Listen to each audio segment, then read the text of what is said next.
Hello students, स्वागत है हमारे यूट्यूब चैनल में। तो आज हम लोग का चार्ट को सॉल्व कर रहे हैं, जिसमें चैप्टर का 14 है। इसके पिछले वीडियो हमने 13 चैप्टर कंप्लीट किया है। यदि आपने उन सभी वीडियो को नहीं देखा है तो उस वीडियो को जाकर अवश्य देख लीजिए, ठीक है।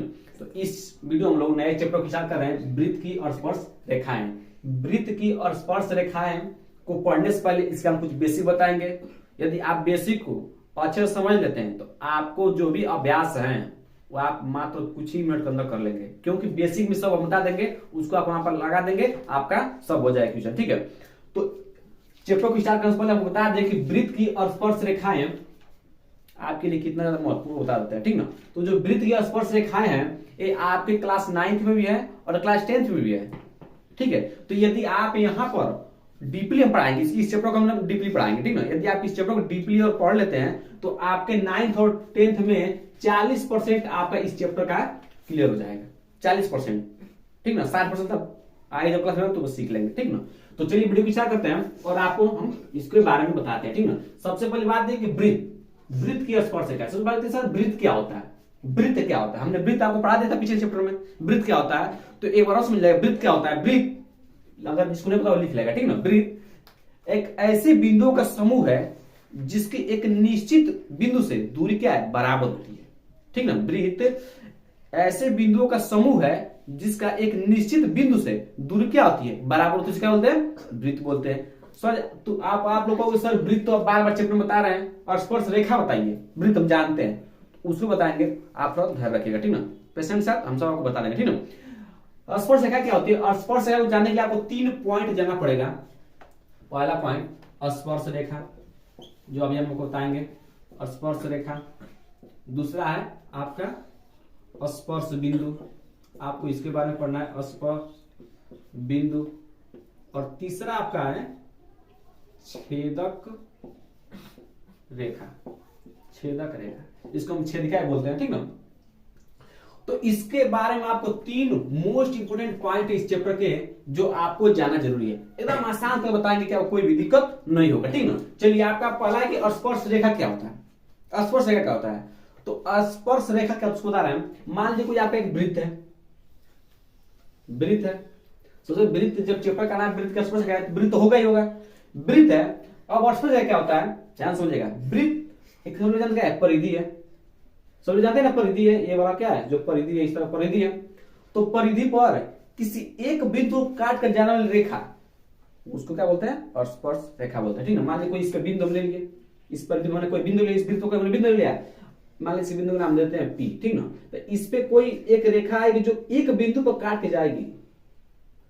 जब आप एक बिंदु काट के जाएगी उसे क्या बोलते हैं, और स्पर्श रेखा बोलते हैं। वृत्त के किसी एक बिंदु पर काट के जाने वाली रेखा को स्पर्श रेखा बोलते हैं।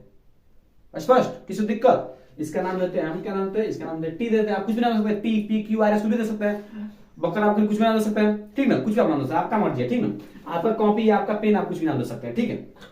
और एक सिस्टमेटिक नाम ही देना, ये नहीं कि कुछ भी देना, भैंस गोरू रीजन कुछ नहीं देना, ठीक ना। एक सिस्टमेटिक नाम दीजिएगा, ठीक है। ये तो आपका स्पर्श रेखा कौन रेखा हुई, और स्पर्श रेखा। स्पर्श रेखा एक बार सुनिएगा कि वृत्त की किसी एक बिंदु पर, और स्पर्श मतलब स्पर्श मतलब छूना, टच करना, छू कर क्या हो, छू कर प्रतिच्छेद करके क्या हो, निकल जैसे क्या बोलते हैं, स्पर्श रेखा बोलते हैं।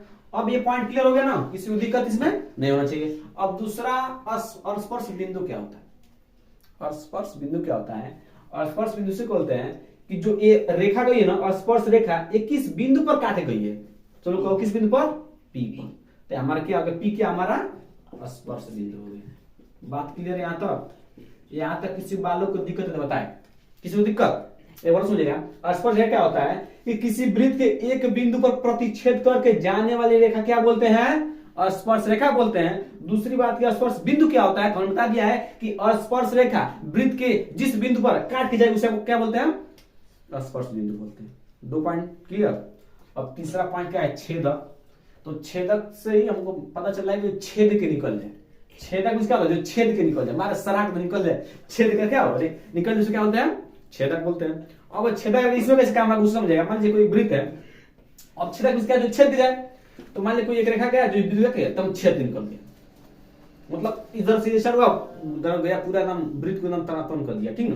तो इसका बोलेंगे हम लोग छेदक रेखा बोलेंगे, ठीक ना। मान लीजिए इसका नाम है ए, इसका नाम है बी, तो छेदक रेखा का डेफिनेशन क्या लिखेंगे, ऐसी रेखा जो किसी वृत्त के दो बिंदुओं से होकर निकल जाए, दो बिंदुओं को छेदते हुए निकल जाए, मतलब प्रतिच्छेद काटते हुए निकल जाए, क्या बोलते हैं, छेदक रेखा बोलते हैं। एक बार समझिएगा, ऐसी रेखा जो किसी वृत्त के दो बिंदुओं को प्रतिच्छेद करते हुए निकल जाए उसे क्या बोलते हैं, छेदक रेखा बोलते हैं। इसे देखकर तो हमारे क्या आ जाएगा, ये क्या आ जाएगा हमारा, इसका नाम लेते हैं पी, इसका नाम पी तो हो गया, इसका नाम लेते हैं यस, ठीक ना, यस। ये क्या हो जाएगा हमारा, छेदक रेखा हो जाएगा। तीनों पॉइंट क्लियर है, किसी को इसमें किसी को दिक्कत है? पहला स्पर्श रेखा क्या होता है कि ऐसी रेखा जो किसी वृत्त के एक बिंदु को प्रतिच्छेद करके निकल जाए, क्या बोलते हैं, स्पर्श रेखा बोलते हैं। दूसरी पॉइंट होता है स्पर्श बिंदु, क्या होता है कि किसी स्पर्श रेखा, ध्यान समझिएगा, स्पर्श रेखा वृत्त के जिस बिंदु पर होकर गुजरती है, प्रतिच्छेद करके गुजरती है, उसे क्या बोलते हैं, स्पर्श बिंदु बोलते हैं। तीसरी पॉइंट होता है छेदक रेखा, क्या होता है, तो ऐसी रेखा जो वृत्त को दो बिंदु, एक बिंदु ए हो गया, एक बिंदु हो गया, छेदते हुए निकल जाए, मतलब प्रतिच्छेद करते हुए निकल जाए, क्या बोलते हैं, प्रतिच्छेदी, मतलब सॉरी क्या बोलते हैं, छेदक रेखा बोलते हैं। इसमें किसी को दिक्कत, यदि आप 3 पॉइंट समझ गए हैं तो अभ्यास ए, आप अभ्यास ए को मात्र कुछ ही मिनट के अंदर कंप्लीट कर लेंगे, क्योंकि इसी सब बेस है, ठीक है। तो चलिए हम अभ्यास को करते हैं। अब हम प्रश्न करते हैं। प्रश्न बहुत आसान है, यदि आप बेसिक अच्छे समझ गए होंगे तो सही प्रश्न का आराम से जो भी पॉइंट दें आराम से कर लेंगे, ठीक है। चलिए आपको प्रश्न कर रहा है कि 5 चित्र ओ वृत्त का केंद्र है, ओ इस वृत्त का केंद्र है और कुछ रेखाखंड खींचे गए हैं, और कुछ रेखाखंड खींचे गए हैं। रेखाखंड किसे कहते हैं, रेखाखंड उसे कहते हैं जिसका स्टार्टिंग पॉइंट पता हो और एंडिंग पॉइंट पता हो, उसे क्या बोलते हैं, रेखाखंड बोलते हैं, ठीक ना।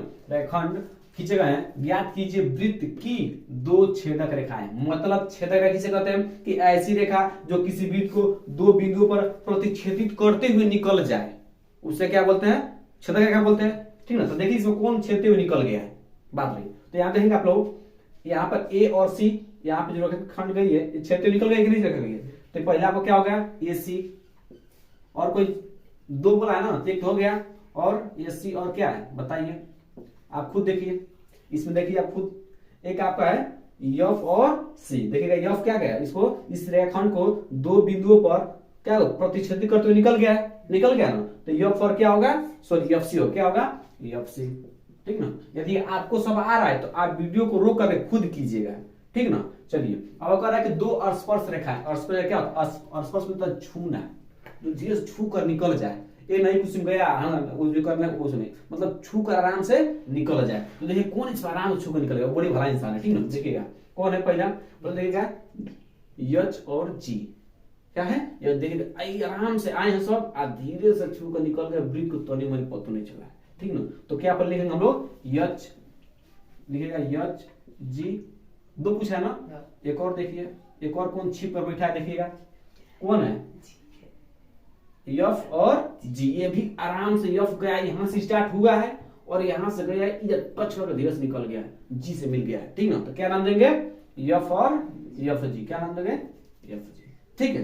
अब कह रहा है कि एक व्यास, अब व्यास क्या होता है, व्यास आपने पिछले चैप्टर में पढ़ा था, व्यास क्या होता है, हमने बताया था। व्यास क्या होता है कि क्या जो क्या हो, जो केंद्र से होकर जाने वाले रेखाखंड को, उसे क्या बोलते हैं, व्यास बोलते हैं। देखो कौन केंद्र पे ही है, केंद्र ही है ना, इससे कौन होकर गया है, बी ओ ए है कि नहीं है, इसका नाम दीजिए बी ओ ए, ठीक है। यहां तक किसी देखिएगा बी ओ ए, ठीक ना। अब ये नहीं कि सी, अब सी बी ओ ए ऐसा नहीं, चाहे सी ये मत दे दीजिएगा, क्योंकि ये बाहर आ गया है। जो व्यास क्या होता है, वृत्त के अंदर होता है, देखिएगा बी ओ ए वृत्त के अंदर है कि नहीं है, और केंद्र से होकर भी गया है, तो इसको हम व्यास बोल देंगे, ठीक है। अब चलिए कह रहा है कि एक स्पर्श बिंदु, और अब स्पर्श बिंदु पूछ रहा है, बिंदु, तो बिंदु बताइए स्पर्श बिंदु क्या होता है कि स्पर्श रेखा वृत्त को जिस बिंदु से काट कर निकल जाए, प्रतिच्छेद करके निकल जाए, उसे क्या बोलते हैं, स्पर्श बिंदु। तो आपको क्या स्पर्श बिंदु नहीं है, एक क्या है,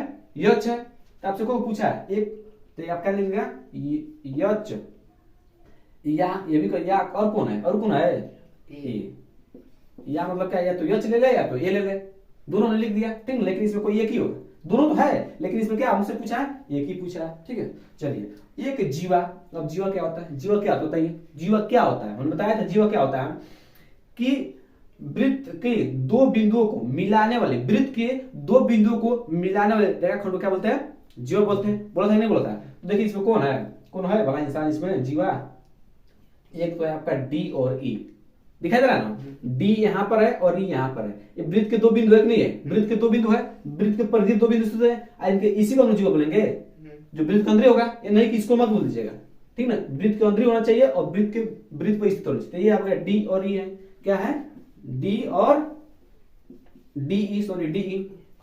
और एक और कोई है जो आपको दिखाई दे रहा होगा, दिखाई दे रहा है आपको? एक आपको पता हो तो कमेंट बॉक्स में जरूर बताना है।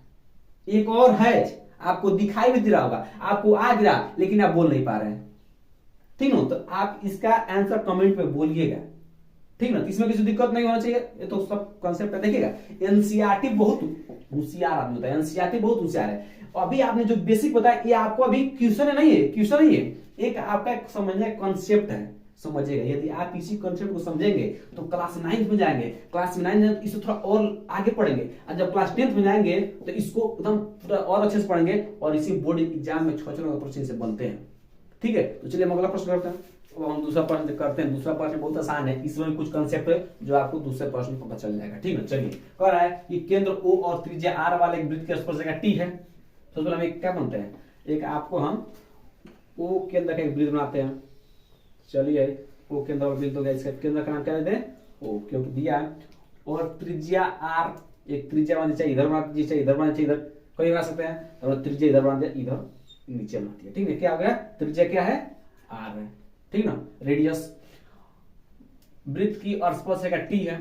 स्पर्शरेखा क्या होता है कि जो वृत्त का एक बिंदु से होकर निकल जाए, प्रतिच्छेद करके निकल जाए, उसका बोलता है स्पर्शरेखा। तो धीरे से क्या कर दे, एक स्पर्शरेखा बना दिया आप लोग, ठीक है। कहां पे इसको टच किया है? यहाँ पर ना, तो इसका क्या नाम देते हैं? टी, क्योंकि टी कहा है, ठीक है। यहां तक किसी दिक्कत? जो वृत्त को P पर स्पर्श करती है, जो वृत्त को किस पर स्पर्श करती है, सॉरी, ये वृत्त को किस पर स्पर्श करती है? P पर, ठीक ना। इस रेखा क्या नाम है? इस स्पर्शरेखा का क्या नाम है? T नाम है, ठीक ना। बोला है कि स्पर्शरेखा T है, तो इसका मैंने T दे दिया। और जो वृत्त को, वृत्त यही ना आपका है, किस पर स्पर्श करती हो? P पर, तो P लिख दिया यहाँ पर, ठीक है। P पर स्पर्श करती है। यदि रेखा T पर स्थित कोई अन्य बिंदु Q है, इसी स्पर्श रेखा पर कोई अन्य बिंदु क्या है? क्या है? Q है। मान लीजिए इस, आप कहीं भी ले सकते हैं, कोई जरूरत नहीं क्या कहीं भी, तो हम यहाँ पे लेते हैं Q, आप चाहे तो यहाँ ले ले, चाहे यहाँ ले ले, चाहे यहाँ कोई ले ले, ठीक ना। इसी पर स्थित है अन्य, ठीक है। तो कह रहा है, तो निम्न कथनों में से सत्य कथन तथा अथवा असत्य, सॉरी यहाँ क्या होगा? असत्य कथन छाटी, मतलब सत्य और असत्य कथन छाटना है। तो कैसे करेंगे? आपका पहला कथन है OQ, पढ़ते कैसे हैं? बहुत बच्चे गलती कर, हमारे कोचिंग बच्चे भी गलती करते हैं इसमें, ठीक ना। तो OQ, इसको पढ़ते कैसे हैं? OQ किसके ओर इसका मुंह है? इसके ओर मुंह है ना, है ना, फूफिया है ना, कि है ना। तो इसका मतलब क्या है कि OQ बड़ा है किससे? R से। जिसके ओर मुंह रहेगा वही क्या होगा? बड़ा होगा। आप जिधर देखिएगा, इसमें OQ क्या है? इधर झुक गया ना, तो जब झुक गया है तो कमजोर होगा। जैसे गरीब और अमीर में क्या होता है कि गरीब इंसान हमेशा अमीर में झुक कर आता है, इसका मतलब कम है उससे। अगर वही एकदम होता तो एकदम तान खड़ा था, मतलब मार दे गोली, ठीक ना। तो ये बात यहाँ पर है कि OQ के ओर मुंह है, इसका इधर है, तो OQ क्या है? बड़ा है। OQ ग्रेटर देन R, मतलब OQ किससे बड़ा है? अब इसमें बताना है बड़ा है कि नहीं बड़ा है। देखिएगा, OQ क्या है? O से Q को मिला दीजिए, OQ हो गया कि नहीं हो गया? O से Q को मिला, OQ हो गया। अब क्या? OQ बड़ा है R से, सॉरी क्या? R से, मतलब R पे ही है आपका, यही आपका R है, त्रिज्या पे ही है। तो क्या OQ बड़ा है R से? को जिस तरह बिल्कुल बड़ा है, इतनी मनी है, इतना है, तो बिल्कुल बड़ा होगा। तो कथन क्या है हमारा? सत्य, बिल्कुल सत्य होगा। क्यों नहीं सत्य होगा? अब दूसरा कह रहा है कि OQ बराबर है R के, मतलब जितना OQ है उतना RO है। तो वृत्त में रह गया है, तो छेद के बाहर निकल गया है, ठीक ना। तो ये तो ऐसे ही असत्य हो गया, तो क्या कहेंगे यहाँ पर? असत्य। अब तीसरा कह रहा है कि OQ, अब क्या? OQ बड़ा है कि छोटा है? रहा है कि जिधर भी उसका देखो OQ का उन्होंने झुका दिया ना, OQ झुक गया ना, तो इसका मतलब OQ क्या है? छोटा है, तभी झुक गया है। तो OQ छोटा है R से, छोटा है, सॉरी OQ तो बड़ा है, ठीक ना। तो ये कथन क्या है? ये भी क्या है? असत्य। क्या है? असत्य। यहां तक किसी दिक्कत? अब अगला कह रहा है कि OP, अब OP खोजिए किधर है? देखिए ये OP है, OP बोले चाहे R बोले कोई एक ही है। तो OP क्या है? अब क्या? OP बड़ा है कि छोटा है? किससे चिन्ह है? छोटा क्या है? तो ओपी उधर झुक गया है तो ओपी क्या है? ओपी छोटा है आर से। तो कहो सर जी ओपी और आर दोनों एक ही है, तो कहाँ छोटा बड़ा होगा? दोनों तो बराबर है ना। तो ये भी कथन क्या है? असत्य है। कितना आसान कंसेप्ट, बस आप समझिएगा, ठीक ना।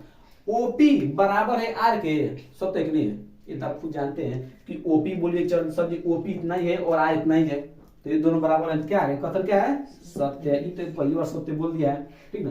अब ओपी अब बड़ा है कि छोटा?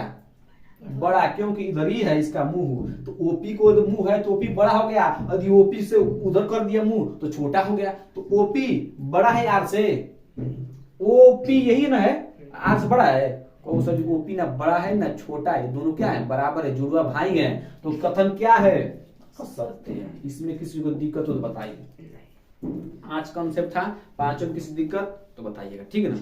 तो इस वीडियो में हम लोग बस 2 तक प्रश्न रहते हैं, क्योंकि आगे वाले जो भी प्रश्न है उसमें कॉन्सेप्ट है। ये पूरा अभ्यास एक कॉन्सेप्ट है। अभ्यास एक क्या? एक कॉन्सेप्ट के तौर पर चलेगा। इसको ध्यान से पढ़ेगा, ये आपके लिए बहुत ज्यादा इंपॉर्टेंट साबित हो सकता है ये चैप्टर आपके जीवन के लिए और आपके आगे के क्लासेस के लिए भी, ठीक ना। तो चलिए हम इसके आगे जो भी प्रश्न है अगले वीडियो कर लेंगे। तब तक के लिए थैंक यू।